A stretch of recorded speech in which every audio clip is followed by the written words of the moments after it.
Merci de votre fidélité au programme de Renouveau TV. Bienvenue dans votre émission Le Grand Jury. Ce soir, le Grand Jury reçoit le président de la génération engagée. Vous l'aurez compris, nous recevons ce soir pour vous Monsieur Mokhtar Ousmane Sy, Mokhtar Ousmane Sy, président de la génération engagée. Monsieur Sy, merci de cette toute première comparution devant le Grand Jury. Merci beaucoup, Monsieur Sidibé. C'est un véritable plaisir pour moi et un honneur d'être là.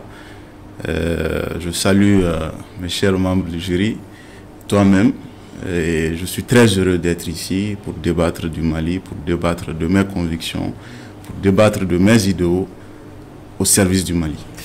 Avec moi, justement, pour vous interroger, Abdraman Keïta, il est directeur des publications du journal Le Témoin et directeur par intérim, souvent, du journal de El Hadj Chana Takiou. Keïta, merci d'être là. Ouais, vraiment, je vois que vous êtes déjà tutoyé là, oui. Et que cela ne va pas... J'espère jouer sur le verdict. Vous êtes en train de vous tutoyer. Vous, monsieur le président, il est invité. Pas du tout. Ok, donc nous sommes tous aussi vraiment heureux de le recevoir ici. Ça rentre au compte de la diversification que nous avons toujours souhaité, d'avoir de nouvelles têtes. Et je pense vraiment qu'il en est une ce soir. Et on l'a souvent vu, il s'est toujours caractérisé ailleurs par sa sérénité, et par sa clairvoyance par rapport aux grands sujets qu'il a eu à aborder, par l'étalage de grande ambition pour ce pays. Et c'est de tout cela, j'espère, que nous allons discuter avec lui aujourd'hui. Et j'espère qu'il va s'illustrer par ces mêmes qualités-là que je viens de dire aujourd'hui. Je suis sûr que je n'ai aucune raison de penser autrement. D'accord. El Hadj Chana Takiou, tout blanc, vous avez des appréhensions déjà ou des préjugés sur l'invité? Pas du tout. L'invité, c'est un fiston. Le fils de Ousmane Sy et de Salama, comme les camarades l'appellent, vraiment, c'est mon fiston. Je le suis souvent sur les plateaux et je pense que c'est un jeune qui a de l'avenir, qui est en train de suivre le pas de ses parents. Est-ce que vous voyez? Donc, aucune appréhension au cours du débat. Nous allons davantage apprécier. D'accord. Est-ce que vous avez déjà des préjugés aussi sur le jury ou vous pensez qu'il y a un jury à récuser? Peut-être, c'est votre droit aussi. Absolument pas. Absolument pas. D'accord. Mais est-ce que la récusation serait acceptée sur le ferait? On ne le sait pas, Keïta. Je suis confiant et je suis serein que je serai acquitté. D'accord. El Hadj Chana, première question pour l'invité. Bon, c'est sa toute première fois au grand jury. Donc, nous voulons d'abord qu'il se présente à nos téléspectateurs. Qui est M. Sy et quel est votre parcours scolaire universitaire, rapidement? Alors, je suis Mokhtar Ousmane Sy. Il peut ajouter en même temps son association, son mouvement. Bien sûr, c'est le tout. Comme vous avez eu à le faire précédemment, je suis Mokhtar Ousmane Sy. Je suis né à Sikasso. Je suis âgé aujourd'hui de 39 ans. Je suis diplômé en droit des affaires. J'ai fait mon parcours scolaire au Mali. J'ai commencé par la cathédrale. J'ai poursuivi par l'école du Progrès. Ensuite, je me suis retrouvé au Castor. J'ai ensuite enchaîné par l'Institut du Sacré-Cœur, où j'ai passé mes plus belles expériences scolaires, selon moi. Après, je suis allé au Cheikh Anta Diop. J'ai eu le bac et j'ai eu la chance et l'honneur d'aller étudier en Europe, où, donc, comme je l'ai dit, j'ai eu un diplôme en droit des affaires. Je suis rentré, je travaille actuellement dans... En Europe, précisément dans quelle ville, dans quel pays? En France. En France, j'ai étudié à Toulouse. Et donc, après mon cursus universitaire, quand je suis rentré, j'ai travaillé dans une entreprise qui jusque-là m'emploie et je n'ai pas eu d'autres employeurs. Et je suis engagé depuis très longtemps dans la vie associative. D'abord en tant que secrétaire général de l'association pour la promotion de la jeunesse et des sports. De là, j'ai fait un pas en politique en 2021 à travers le mouvement Génération Engagée que je préside depuis lors. Voilà. Allez-y, Charles. Merci beaucoup, Génération Engagée. C'est votre identité associative ou politique, l'ambition que vous affichez pour le Mali. Est-ce que vous pouvez nous parler un peu de cette association? Alors, la Génération Engagée est née d'un constat. Des femmes et des hommes qui se sont mis ensemble, qui ont décidé de faire face aux défis de la participation politique et citoyenne des jeunes Maliens. Le constat que nous avons eu à faire, c'est que nous avons déterminé que bon nombre de jeunes Maliens ne participent pas. Que ce soit en politique ou dans la société civile, ne s'intéressent pas aux choses. Donc nous avons décidé, nous, de prendre l'engagement d'inciter d'autres Maliens à faire de la politique, à s'intéresser à la chose publique, mais à travers une méthode qui est complètement différente. L'esprit ici, le dénominateur commun, c'est le rassemblement. Rassembler les Maliens, ensuite les mettre au service du Mali. Un autre dénominateur, c'est l'engagement. Se mettre ensemble à travers des valeurs, réussir ce défi-là parce que nous sommes convaincus qu'aujourd'hui, c'est à travers de nouvelles personnalités juridiques, qui portent des valeurs, de personnalités politiques portant des valeurs, qui ont des convictions, qui ont la formation nécessaire pour mener le combat pour le Mali. C'est une façon de les préparer à l'exercice des responsabilités politiques, qu'elles soient électives ou nominatives. Tout ça, c'est la théorie. Vous êtes créé depuis 2021. Quelles sont les actions concrètes que vous avez pu amener? Nous avons un schéma très clair. Il faut de la théorie dans tout. C'est de la théorie qu'on passe à la pratique. Il faut de la méthode. Un laboratoire d'idées, on passe de l'idée, de la réflexion à l'action. Effectivement. Comment nous sommes passés à l'action?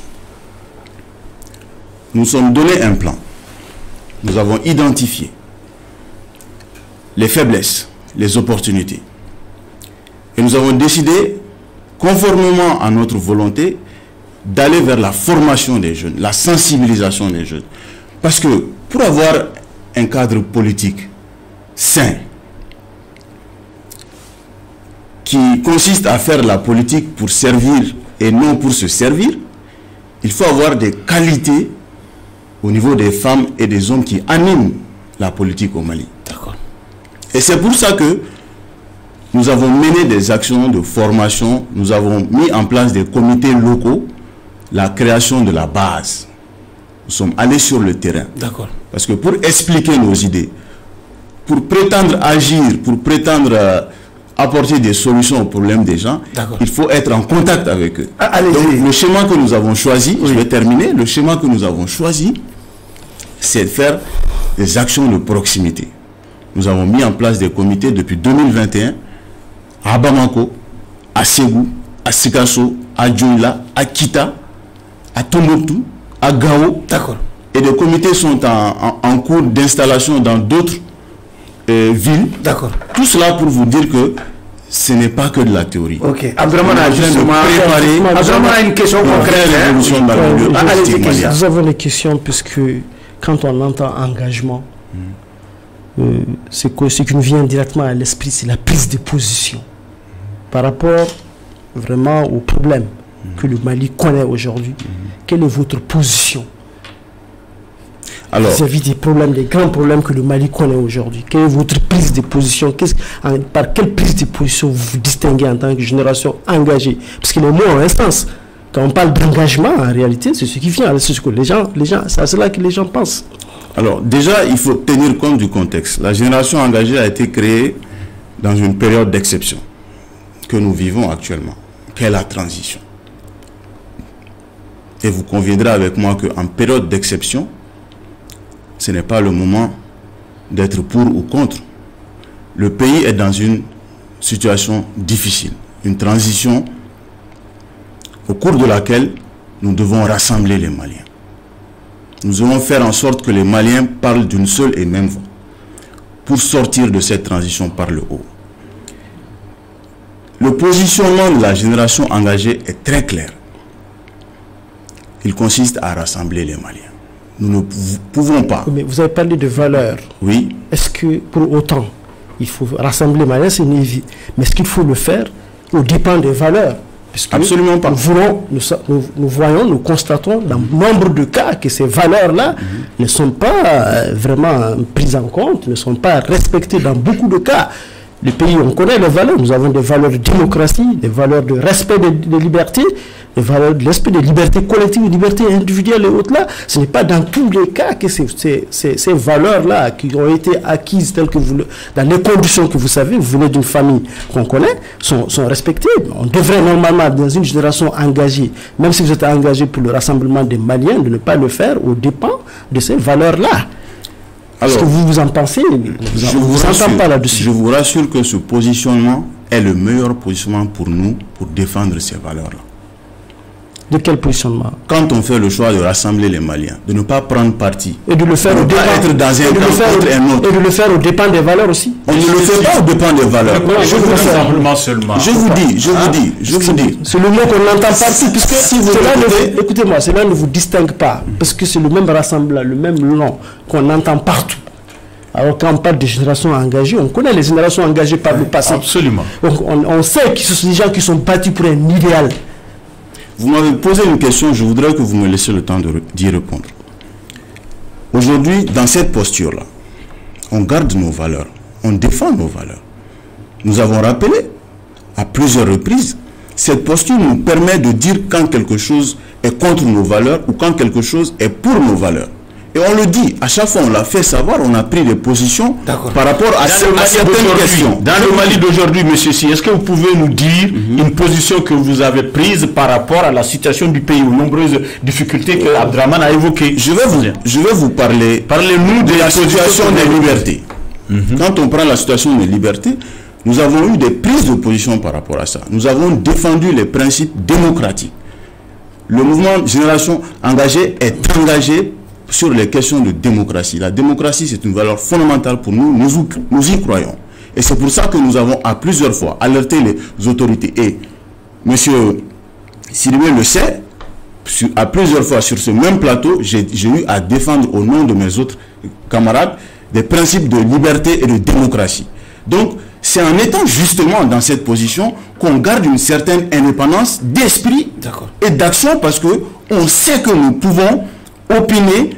On est indépendant, on est libre de dire. Avant de passer la parole on croit en quelque chose et on défend la chose. Monsieur Si, certains observateurs trouvent vos idées un peu proches de celles portées par un certain Moussa Mara, par exemple. Est-ce que ce jugement est juste?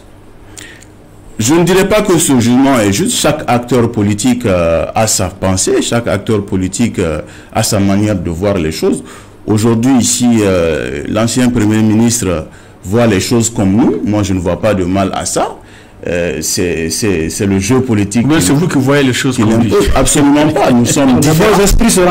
Nous sommes différents. Chacun a ses priorités, chacun a son analyse. Il y a des choses que je partage, d'autres que je ne partage pas, comme lui aussi, inversement. Mais l'essentiel est de laisser un climat permettant à chacun de s'exprimer, d'exprimer ses idées. Et si on se retrouve dans ça, c'est tant mieux. Passons un peu à vos actions concrètes. À vos actions concrètes. La jeunesse que vous voulez conscientiser, exhorter à la participation et confronter à ce que vous savez, des problèmes d'éducation. Vous avez entendu parler d'éducation au Nouvel An. Ça a été le thème sur lequel vous avez... Or, ce secteur est affecté par ce que vous voyez, la crise. Tant de jeunes gens qui ne parviennent pas à aller à l'école parce que les djihadistes le refusent, les écoles qui sont fermées, vous avez des jeunes gens qui n'ont d'autre choix que d'emprunter la mer pour aller chercher leur chance ailleurs. Qu'est-ce que vous êtes en train de faire? Vous avez des jeunes gens qui sont aussi tentés de rejoindre le djihadisme et le terrorisme. Génération engagée. Qu'est-ce que vous êtes en train de faire concrètement par rapport à ces questions actuelles auxquelles vraiment l'État et la société malienne, le pays, la nation malienne est confrontée? D'abord, nous, on est conscient déjà que l'État ne peut pas tout faire, même si c'est sa responsabilité. Non, on a dit vous, génération. J'arrive. L'État ne peut pas tout faire. C'est pour ça que nous, on se positionne également en tant que participant aux actions. On participe aux actions. On a décidé d'être dans une politique de proximité, je l'ai dit tantôt. On établit le contact. On va vers les gens à travers la mise en place des comités dans ces zones-là dont vous parlez. Et sur la question de l'éducation, c'est vrai, cette question, c'est un sujet qui est intimement lié aux défis sécuritaires. Aujourd'hui, beaucoup d'écoles sont fermées parce que l'insécurité est grandissante dans certains secteurs. C'est pour cela que nous, on arrive à aller au-delà de l'insécurité, à nous porter sur ces zones-là, aller dans ces zones-là, à contacter les personnes qui y sont, les sensibiliser, celles qui doivent être sensibilisées pour que les enfants puissent avoir un cadre idéal pour aller à l'école. Et quand on parle également aux gouvernants, on leur rappelle leur obligation de créer des conditions idoines pour permettre l'éducation des enfants. On a plusieurs fois écrit sur l'éducation, la politique de l'éducation. On a fait nos propositions par rapport à ça. Et on a aussi dit que le fait que aujourd'hui, la majorité des Maliens, parce qu'il faut le dire, les jeunes Maliens ne vont pas à l'école. C'est un constat qui est clair. Nous, on a décidé d'aller dans ces zones, de faire le constat, parce qu'on ne peut pas apporter des solutions si on n'est pas sur le terrain, si on n'échange pas avec les acteurs qui y sont, pour récolter les informations, réfléchir, analyser, proposer des solutions. Allez-y, Chana. Monsieur Si, bon, très honnêtement, jusqu'à présent, moi je ne vois pas une action très concrète, innovante, ou une prise de position que cette génération engagée a prise. Je voudrais vous poser une question très précise. Récemment, notre pays est sorti de la CEDEAO. Quelle est la position de la génération engagée par rapport à cette sortie? D'accord. Peut-être que vous n'avez pas bien cerné les réponses que j'ai eu à donner, mais on a eu à faire des actions. Et les actions de formation, ce sont des actions qui obéissent à notre état d'esprit. Je reste dedans parce que c'est important. C'est important que vous me donniez le temps d'apporter mes arguments. Ces formations que nous avons faites. Dans les limites du temps disponible. Absolument. Mais c'est important. C'est important que vous m'écoutiez. Ces formations-là, ça permet de préparer les responsables pour être de meilleurs leaders, de meilleurs dirigeants. C'est évident ça. Voilà. D'accord. Donc c'est pour ça que cela dit, ça c'est une action pour moi qui est concrète. Et on a mobilisé notre temps et notre énergie là-dessus. Maintenant, sur la question de la CEDEAO, nous l'avons exprimé, la génération engagée, à travers moi, a exprimé son désaccord par rapport à la sortie de la CEDEAO. Et ça a été clair. Je l'ai dit devant tout le monde sur les plateaux. On a dit, on est contre cette sortie. Parce que tout simplement, on pense que les Maliens n'ont pas été consultés. Certains m'ont dit ici, est-ce qu'on a été consulté quand on rentrait? J'ai dit, c'est une réponse trop légère. Il y a trop d'enjeux. La CEDEAO, c'est un espace économique avec une zone d'intégration, des acquis de 40 ans qu'on ne peut pas remettre en cause. Et ça, on l'a dit, on s'est positionné sur la question. Vous savez, la génération engagée a cette faculté de se prononcer en toute liberté sur les sujets. Parce qu'on n'a pas fait le choix d'une prise de parti. Cela nous laisse la liberté de dire quand quelque chose ne va pas. On le dit. Quand quelque chose va aussi, on le dit. Oui, monsieur Si, j'ai vu aujourd'hui à travers les réseaux sociaux. Non, avant de passer à notre sur ce thème-là de la CEDEAO, vous demandez, est-ce que néanmoins le truc est consommé? Tout à fait. Sorti de la CEDEAO. Tout à fait. Est-ce que l'AES est un espace convenable à vos ambitions d'épanouissement de la jeunesse? Alors, nous l'avions dit, nous avons fait notre analyse sur l'AES. On a dit que la création de l'AES n'empêchait pas le maintien dans la CEDEAO. On l'a dit. Parce que pour nous, ce n'était pas les mêmes objectifs. Sur l'AES, on est sur les questions sécuritaires, de stabilité, de paix. On pouvait faire en sorte d'animer. De connexion de diplomatie aussi. On pouvait, c'est un défi. Ils en ont fait un CEDEAO bis. Hein? Nous avions pensé qu'il aurait été judicieux.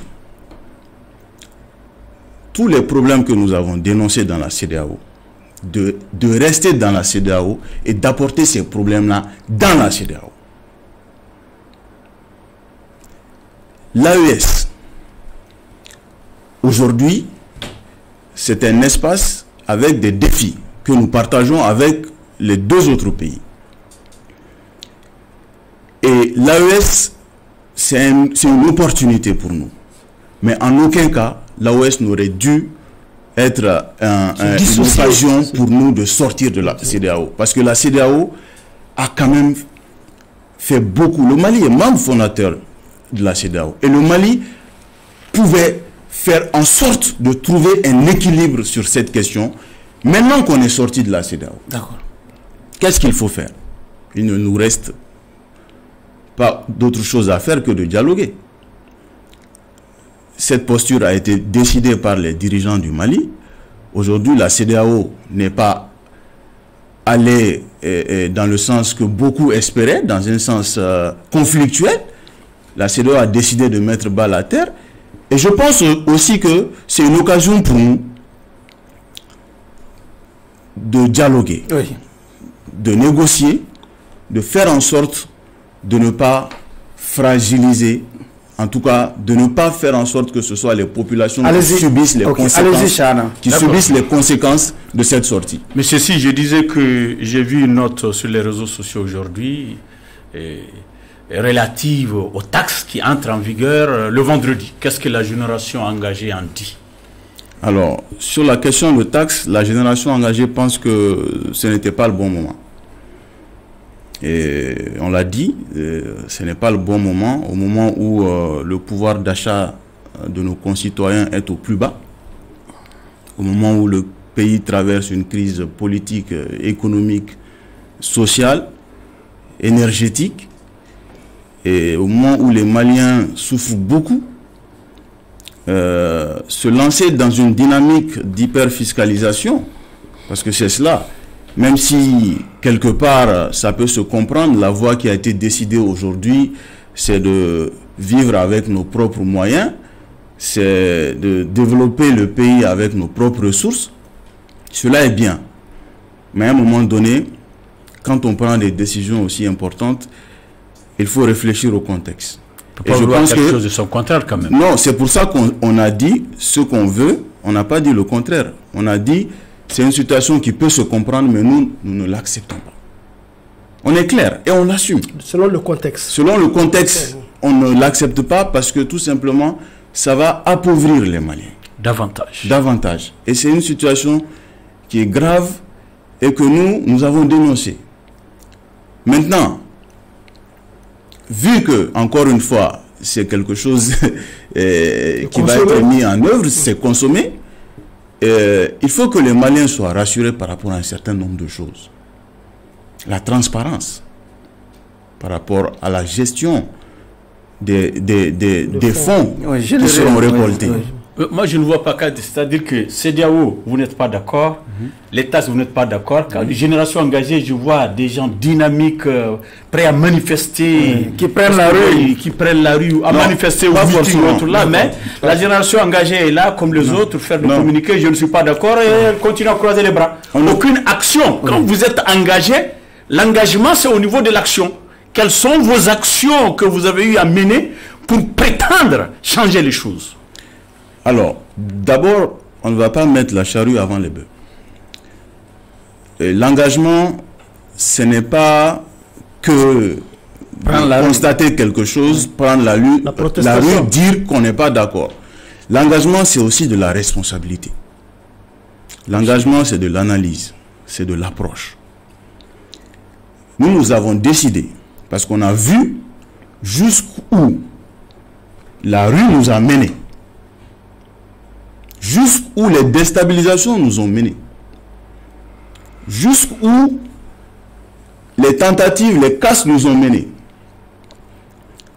Ce qu'on a comme responsabilité aujourd'hui, c'est de dire quand on n'est pas d'accord, de dire pourquoi on n'est pas d'accord, et de faire en sorte de prouver que nous avons raison, de travailler autant que faire se peut à convaincre le maximum de Maliens de passer d'une minorité aujourd'hui à une majorité qui va pouvoir peser dans la balance. Allez-y, M. Keïta. Faire valoir nos idées. C'est ça la priorité aujourd'hui. Je vous ai ouï dire que vos valeurs sont des valeurs démocratiques. Vous convenez avec moi qu'on ne peut pas parler de valeurs démocratiques dans une situation d'irrégularité institutionnelle depuis bientôt 5 ans. Alors, est-ce que vous êtes inquiété, vous, en tant que génération, par ce prolongement pratiquement sans fin de la transition, de la persistance dans cette situation que nous vivons? Et alors, quelles sont vos préoccupations par rapport à ça, et qu'est-ce que vous êtes en train de faire pour qu'on quitte cette zone d'incertitude par rapport au retour à l'ordre constitutionnel? Alors, une chose est certaine, nous sommes pour la démocratie. Et pour la simple raison que nous pensons que la démocratie reste le meilleur système de gouvernance pour notre pays. Et pas que nous d'ailleurs. Dans d'autres pays, ça a marché. Cette démocratie a certes des failles qu'il nous faut ensemble corriger.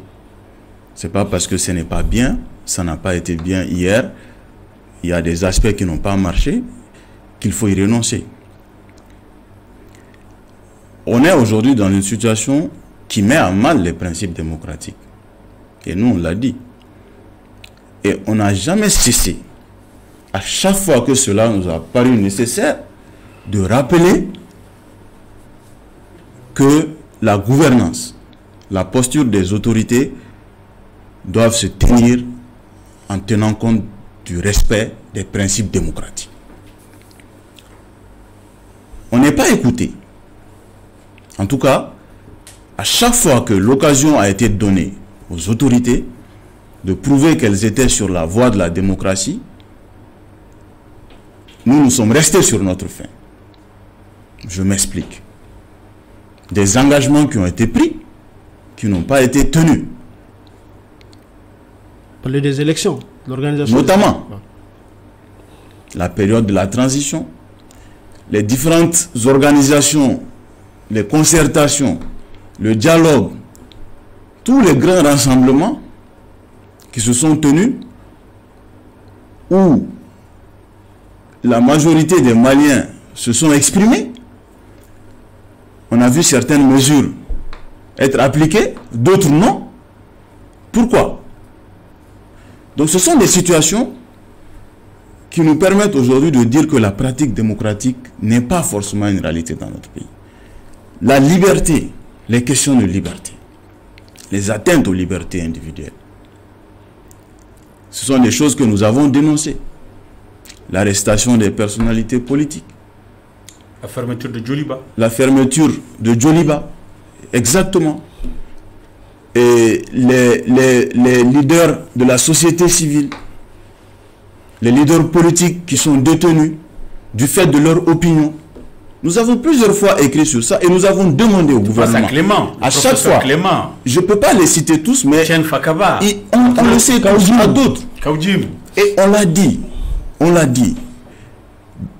Dans le cadre du dialogue, de l'apaisement, du climat socio-politique, je me rappelle encore, comme si c'était hier, quand le Premier ministre, le général de division Ablaye Maïga, prenait ses fonctions, j'ai écrit. Dans cette dynamique, je lui demande, dans la dynamique du dialogue, d'œuvrer pour la libération de toutes ces personnes. D'accord. Si tant est que il figure parmi la liste des priorités gouvernementales l'organisation d'élections, l'apaisement du climat social, ce sont des actions qui pourraient fortement contribuer à rassurer la classe politique et la société civile sur les véritables intentions des autorités. Monsieur le président de la génération engagée, la commission Ousmane Issoufi Maïga est en train de multiplier les consultations pour pouvoir élaborer une charte pour la paix charte pour la paix. Est-ce que la génération engagée a été déjà consultée? Tout à fait. Nous avons été consultés et nous sommes en train de formuler nos propositions. Déjà, quand le projet a été publié, on est justement en train de préparer une réaction là-dessus. Le point que nous pouvons noter, que nous avons noté, c'est que dans l'intention, cette charte est très bonne, mais dans le contenu, il y a des manquements qu'il nous faut dire. Et donc, parmi ces manquements, la question pour moi de la rébellion Touareg n'est pas réglée. Et on ne va pas faire la paix avec ceux avec qui on s'entend, avec qui on n'a pas de problème. La paix se fait généralement avec les belligérants. L'ennemi, les belligérants. Donc il faut aller au bout pour ne pas revenir encore sur la table à travers un autre document. Profitons de ce cadre pour régler les problèmes. Et je suis de ceux qui pensent aujourd'hui que la négociation reste la seule issue raisonnable. Établir le rapport de force, c'est vrai. Aller à la conquête de nos territoires, c'est vrai. Mais on ne gagne pas une guerre durablement. On est obligé, pour que ce soit une solution durable, d'aller aux négociations. Parce qu'on peut gagner aujourd'hui. Demain, on va avoir une autre rébellion. Donc, on sera dans une éternelle... D'accord. Dans une perpétuelle cycle de rébellion. Voilà, un cycle infernal. Voilà, infernal de rébellion, et ça n'en finira pas. Donc, il faudrait vraiment que ce soit clair pour tout le monde. La négociation reste la seule issue pour nous qui serait durable. Allez-y, Keita. Monsieur Si, on vous a entendu dénoncer la publication d'un certain livre, il s'agit du livre de Choguel Maïga, à un moment inapproprié, puisque vous pensez que c'était un moment où les Maliens avaient beaucoup besoin de rassemblement et que les hautes autorités étaient même dans cette dynamique-là. D'abord, comment voyez-vous la dynamique de rassemblement des Maliens, selon votre perception, puisque beaucoup de gens ne voient pas cette dynamique-là, ça se dit. Est-ce que vous sentez une différence entre l'ancien Premier ministre que vous réprouviez et l'actuel? Alors, sur la dynamique de rassemblement, il faut retenir d'abord que nos compatriotes, pour leur plupart, sont prêts au rassemblement. Mais quand l'exemple ne vient pas d'en haut, c'est difficile. Au même moment, c'est pour ça d'ailleurs à l'époque que j'ai dénoncé, pas l'apparition du livre, mais le contenu. Dans le contenu de ce livre-là, le livre de Choguel. Le livre donc du Premier ministre Choguel. Oui, non, c'est pour vous dire, je n'ai pas dénoncé l'apparition. Je ne l'ai pas empêché de c'est le fond. Voilà, c'est le fond qui m'a posé problème. Et ce qu'il y avait dedans, c'est beaucoup d'invectives par rapport à des personnalités avec qui il a eu à collaborer ou non, ou des personnalités qui ont servi ce pays. Et parfois dans la douleur. Et quand on voit un responsable de son niveau, de surcroît Premier ministre, qui reçoit des instructions de son président, qui lui dit de rassembler les Maliens, et que lui, quelque part, il est encore dans les questions de règlement de compte, ça ne marche pas. Parce que ce livre, c'était un livre de règlement de compte. En quoi vous avez perçu cette volonté de rassembler les Maliens chez les hautes autorités? Ce qu'on veut savoir d'abord, je ne pense pas qu'il ait vraiment agi en contresens, à contre-courant d'instructions reçues. Écrire un livre, je vous explique. Non, les autorités, vous êtes d'accord. Vous dites que les autorités étaient dans une dynamique de rassemblement. Donnez-nous des indices de cette dynamique de rassemblement des autorités. Qu'est-ce qu'ils ont fait? C'est pas moi qui l'ai dit.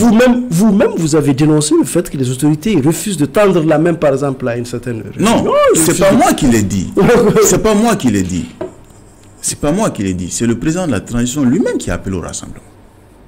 C'est pour ça que je dis, quand le président appelle au rassemblement et qu'on voit des actions qui sont menées pour rassembler les gens et qu'à côté, parallèlement, on voit un Premier ministre en responsabilité écrire un livre pour mener des invectives contre des personnalités, pour refaire l'histoire, mais c'est ça, il a refait l'histoire. Il a réécrit. Il a réécrit l'histoire.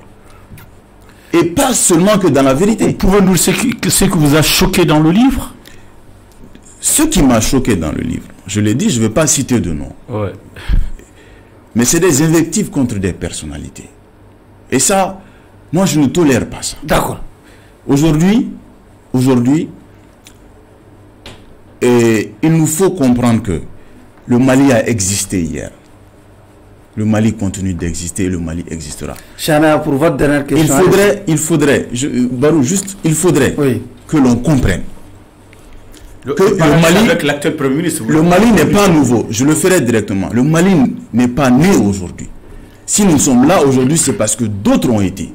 D'autres ont fait pour le Mali. D'autres se sont battus pour le Mali. D'autres furent, oui. D'autres furent pendant que nous étions pas. Nous n'étions pas. Voilà. Donc aujourd'hui, entendre certains faire comme si le Mali a commencé aujourd'hui, c'est une insulte. Allez-y, Chana, pour votre dernière question. On ne peut question. pas accepter cela. Chana, allez-y pour votre dernière question. Le Premier ministre, par rapport au nouveau Premier ministre, le général Maïga, je n'ai pas de sentiment particulier. Il a été nommé dans un contexte difficile, comme son prédécesseur. Il a des missions qui sont clairement identifiées et nous, on le jugera à l'action. Mais de ce que je sais quand même, du moment où il a passé l'intérim en tant que Premier ministre, il a pu initier un dialogue, un cadre de dialogue avec la classe politique. Et je pense que, sauf erreur ou omission de ma part, quand il est revenu, il a été confirmé Premier ministre. Il a maintenu ce cadre-là, même si on attend toujours une autre réunion, parce qu'il a convié la classe politique quelquefois. Mais c'est une dynamique qui doit se poursuivre. Allez-y, Chana, pour votre dernière question. Monsieur le Président, votre association a des ambitions politiques. Et j'ai l'impression que vous en avez également. Est-ce à dire que, à l'issue de cette transition, vous serez prêt à être dans le starting block pour être candidat à la présidentielle? Là où, bon, tes parents furent des hommes politiques de premier plan très engagés, ils n'ont pas osé. Est-ce que vous allez franchir ce Rubicon? D'abord, ce qu'il faut comprendre, nous voulons être une organisation politique de référence, de rupture. Et on n'a pas la prétention d'être meilleur ou mieux que les autres, mais on a l'ambition d'être le mouvement du renouveau politique au Mali. Et mes camarades et moi, nous avons fait ce choix en toute humilité, dans un engagement avec les aînés. Sinon, la question est très précise, hein? J'y arrive. Oui. Dans un engagement avec les aînés et non contre les aînés. Parce que nous sommes humbles, nous portons des valeurs. Fort de tout cela, nous sommes convaincus que notre voie est possible pour notre pays par rapport à l'action politique. Et nous allons nous assumer. Vous voulez incarner cette voie-là? Nous voulons incarner cette voie et nous allons l'incarner. À travers la présidentielle? Ça, c'est un sujet qui sera discuté au moment venu. Keita, pour la dernière question. Oui, vos actions évoluent dans un monde d'injustice, dans un environnement international que vous connaissez, et marqué par des disparités énormes, des exploitations au niveau international par rapport auxquelles les États se battent comme ils peuvent. Vous, votre action en tant que génération engagée, est-ce que votre position de travailleur d'une multinationale n'est pas gênée par les probables actions que vous menez contre ces aspects-là? Je n'ai pas bien compris la question. Le monde entier, l'environnement mondial est marqué par ce que vous connaissez, par des injustices. Tout à fait. N'est-ce pas? Marqué par tout ce que vous connaissez comme des actions injustes de ces multinationales-là, si vous voulez. Alors que vous travaillez pour une multinationale. Est-ce que ça ne constitue pas un frein pour vos actions au niveau de l'engagement? Non, ça ne constitue pas un frein. Moi, je suis dans un cadre professionnel aujourd'hui qui permet l'activité politique à condition, bien évidemment, hein, de mener son activité jusqu'à ce qu'on ait à solliciter des responsabilités. De conflit d'intérêts absolument pas, absolument pas. Et cela est clair. C'est pour ça, d'ailleurs, que je le fais depuis 3 ans. Et le plus important, c'est de trouver l'équilibre entre activité politique et activité professionnelle. Et ça, c'est un sujet qui est très important. C'est un sujet qui est très important. Aujourd'hui, même, c'est un défi pour les responsables politiques par rapport à certains d'entre nous qui font de la politique un métier. Aujourd'hui, la politique n'est pas un métier. La politique doit pouvoir se faire donc tout en restant dans un équilibre professionnel. D'accord. Et c'est pour ça que je dis par rapport à l'environnement. Et quand il s'agit de prendre position, oui, une position qui dérange, par exemple, votre structure avec laquelle vous collaborez, qu'est-ce que... Moi, je travaille dans une organisation qui est très sérieuse, qui a des règles, qui a des codes de conduite. Et aujourd'hui, l'opinion n'est pas réprimée chez nous. D'accord. On peut avoir une opinion. Le plus important, c'est de faire en sorte de ne pas attenter aux intérêts de l'entreprise, ou en tout cas... Ceci, nous sommes malheureusement au terme des débats pour le compte de cette audience. À présent, le jury va se retirer pour procéder à la délibération. Keita, nous sommes dans les secrets de la délibération. Oui, Barou, très sérieusement, je suis émerveillé par la sérénité de notre interlocuteur d'aujourd'hui. Sa jeunesse n'a pas été vraiment un frein à sa prestation de ce soir. Et je vis vraiment un garçon qui se distingue par une certaine responsabilité, une prise de hauteur par rapport aux problèmes de ce pays. C'est vrai que l'engagement dont tu parles, malheureusement, est un engagement passif. On aurait pu vraiment avoir un engagement beaucoup plus positif de leur part, mais c'est leur choix. On ne doit pas les réprimer pour ce choix-là qui est fait d'agir autrement. Donc, je n'ai vraiment pas de choses à retenir contre lui, sauf à dire qu'en réalité, la relève familiale est assurée, apparemment, puisque ses parents sont distingués par le même talent en politique. Donc, et puis surtout, je vous demande vraiment de la quitter. Ok. Elhadj. Merci, Monsieur le Président. Monsieur le Président de la génération engagée a répondu à toutes mes interrogations. Il a répondu, au début, je ne me retrouvais pas. Mais après, je l'ai compris parce que je pense que de façon intelligente, il m'a fait la leçon selon laquelle l'engagement n'est pas que être dans la rue, manifester autre là. J'ai bien compris. Vraiment, c'est de l'engagement parce que c'est de la réflexion, le rassemblement, l'approche. L'engagement, c'est un engagement au niveau intellectuel. Un engagement pour conscientiser. Et peut-être, si le climat politique change, l'engagement sera au rendez-vous dans l'action, la véritable action. C'est ça que nous attendons aujourd'hui. Nous savons qu'il y a l'épée de Damoclès qui est sur nos têtes, nous tous. Est-ce que vous voyez? Donc, il a parlé de démocratie. Oh, la meilleure gouvernance. Une vertu. Oh, les poètes. Allez-y. Il défend cette démocratie. Oui. Il défend la liberté d'expression, la liberté d'opinion. Je ne suis pas étonné.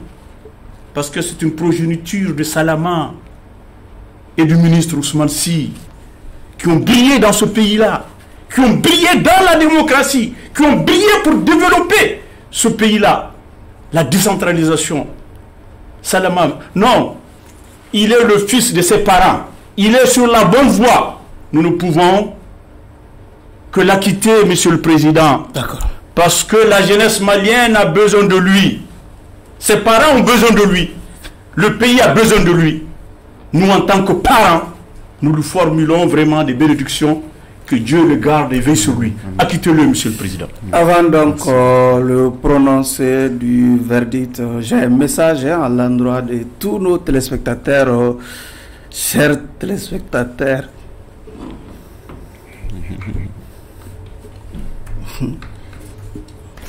Ça va être difficile. Je sais que vous êtes des millions à travers le monde à nous suivre, à me suivre chaque jeudi à la même heure. Et nous avons coutume de dire chez nous, ici au Mali, que chaque chose a son temps. Ce jeudi 27 février 2025, le temps est arrivé pour moi de vous annoncer une nouvelle me concernant.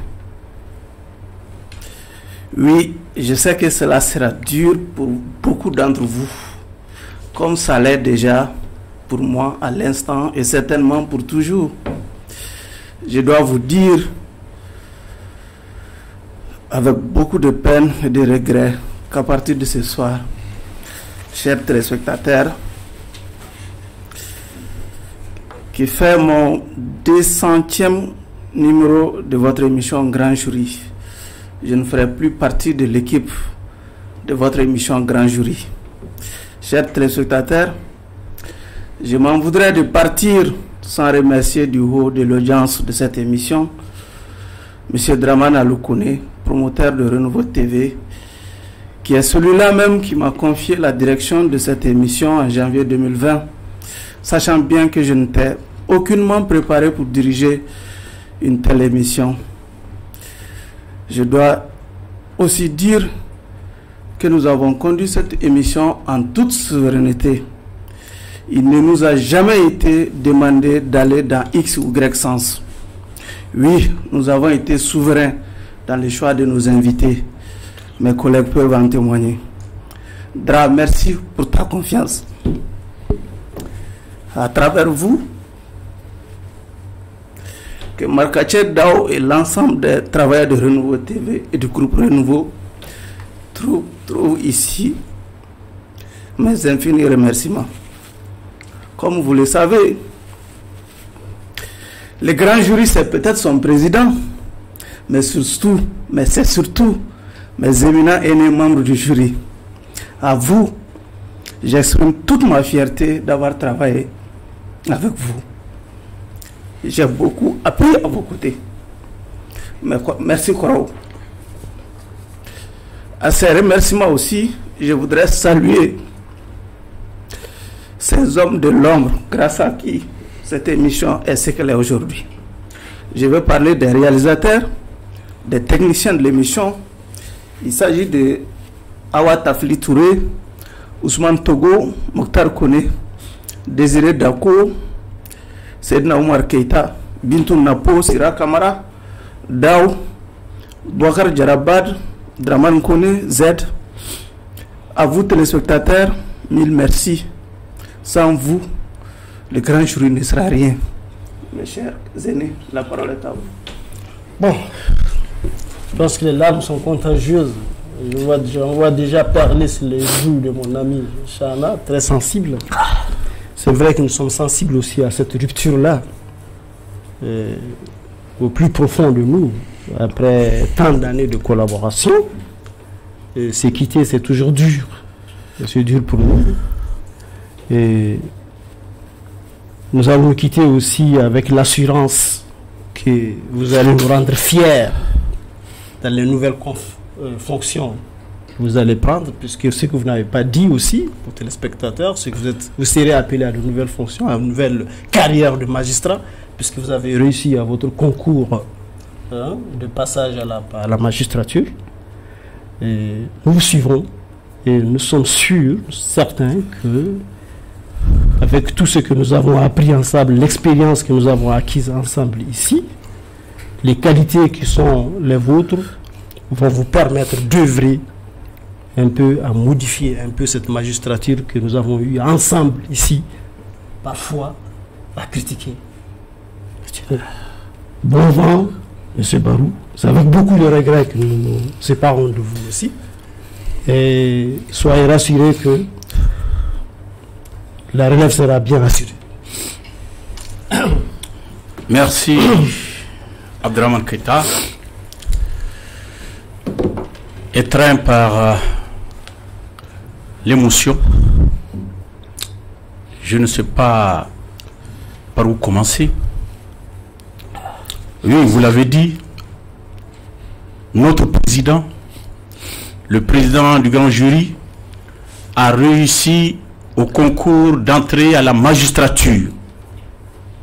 Il a aussi réussi au concours d'entrée au barreau malien. Il a fait l'oral, il attend le résultat et j'en suis sûr qu'il va passer aussi de façon définitive au concours du barreau. Il reviendra de choisir entre le barreau et la magistrature. Quelle brillance!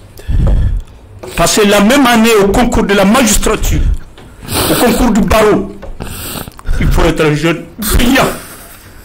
Il faut être un jeune brillant comme lui pour réussir ce succès. Il a dit de façon très humble qu'il a appris à nos côtés.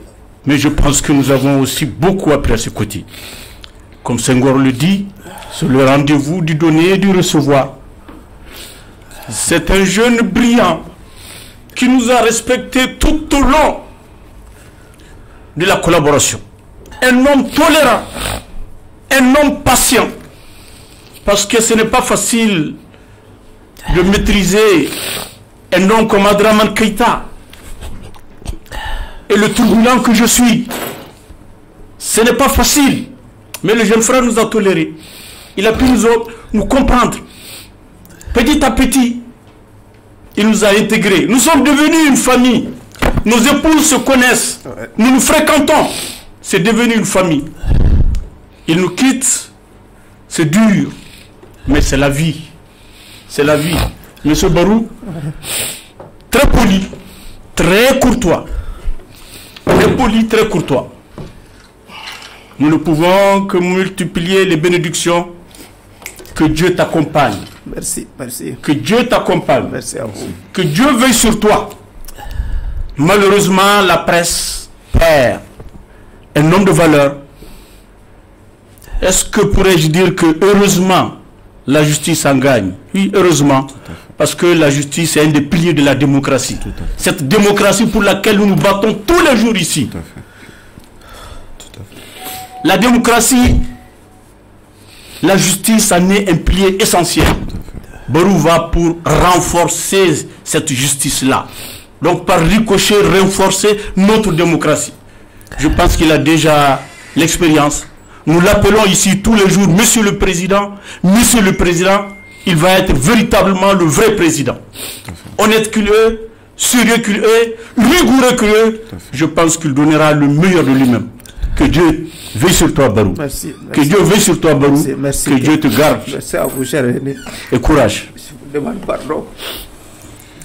Ben, je vais essayer de ne pas verser des larmes, même si j'en ai envie. Parce que j'ai connu un journaliste sérieux, intègre et honnête. Et je dirais que si la presse, les médias perdent aujourd'hui, comme mon aîné l'a dit, c'est le Mali qui gagne. Parce que M. Sidibé a aujourd'hui l'opportunité d'aller servir dans un domaine des plus importants au Mali, la justice. Et rigoureux qu'il est, sincère qu'il est, engagé qu'il est, je sais qu'il va pouvoir apporter les réponses nécessaires. Vous avez dit tantôt, vous avez des liens de famille, vos enfants, vos épouses. Je suis sûr que ces liens vont demeurer. Barou, tu es un homme d'exception. Tu as servi ce pays et tu es appelé à le servir dans un autre de ses domaines, dans une autre de ses priorités. Et pour moi, tu es une fierté de notre pays. Merci. Et je te formule vraiment tous mes voeux de bonheur, de succès, de réussite dans tes nouvelles missions. Sache que tu pourras compter sur nous. Merci à vous pour le message. Ainsi, pour faire ma mission.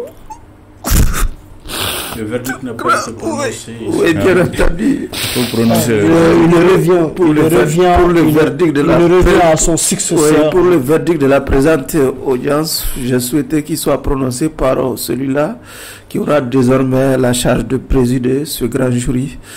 Notre grand jury, je lui souhaite plein succès et je vous confie mon successeur qui n'est autre que Antoine Solage Damelé. Antoine, venez prendre ma place.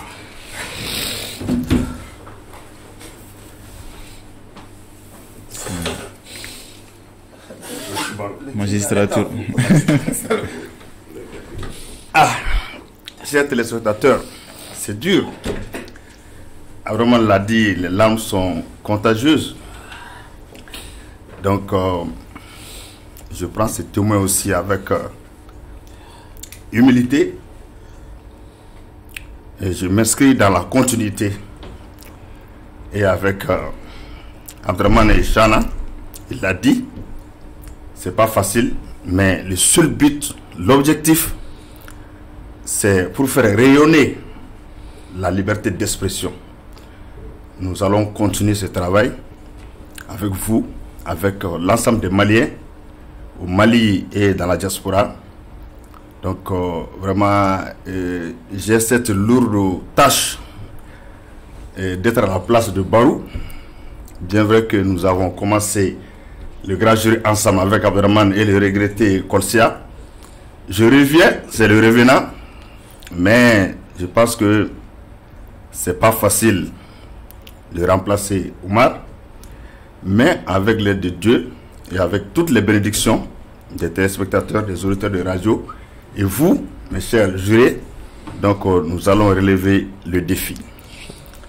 Comme on m'a donné cette responsabilité et cet honneur pour prononcer le verdict, je vais suivre, vraiment, je vais suivre le réquisitoire des deux jurés, donc pour l'acquittement de notre accusé, M. Si, qui a été très brillant, vraiment l'a dit, Chana l'a dit.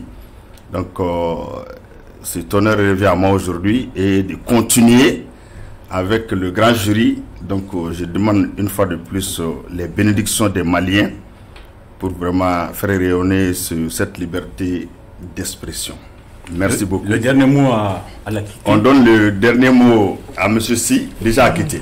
D'abord, je remercie le jury, le président du tribunal. Merci pour la confiance placée en ma personne. Mais c'est surtout une question de responsabilité aujourd'hui. Si je suis acquitté ici, cela voudrait dire que des gens me font confiance et je dois porter cette responsabilité avec des valeurs. Et rester sur ma ligne de conduite, défendre mes valeurs, être plus engagé et au moment venu. Et donc défendre le Mali coûte que coûte, faire en sorte qu'une nouvelle voie soit possible pour notre pays, rassurer l'ensemble de nos concitoyens qu'un nouveau Mali est possible s'ils acceptent de s'impliquer, de s'engager. Et je souhaite, avant de terminer, un bon mois de Ramadan à l'ensemble de nos compatriotes, que ce mois puisse apporter paix et bénédiction dans notre pays, que l'ensemble de nos vœux soient exaucés.